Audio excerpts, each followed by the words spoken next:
What a dramatic scene, but you didn't hear any real sounds at all. I made those sound effects here. How did I make them? I'm glad you asked.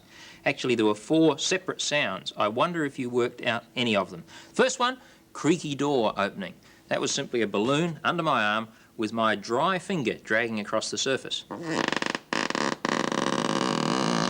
Sounds remarkably like a door opening, doesn't it? Second sound, footsteps. That was also very easy. Hands in a pair of shoes and then walking on the table. Heel first, then toe. When we got to the top of the stairs, we switched to carpet. Carpet square. Banana peel came along, skid. Like that. Then, of course, you heard the sound of the man falling through space. Now, that doesn't normally make any sound at all, but we're used to hearing sounds when that sort of thing happens on a comedy or a cartoon. Very often the sound is made by a swanny whistle, one of these, in which the pitch changes like so.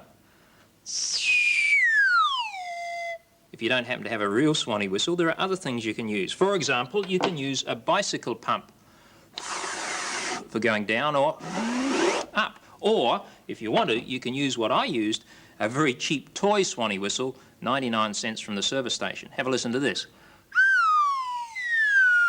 And then, of course, the 4th sound was the man hitting the ground. How did I do that? With a ripe, juicy tomato, which I threw on the table, like so. Well, put those 4 sounds together and add a bit of dramatic music, and you'll hear something which will sound quite spectacular. Watch and listen again.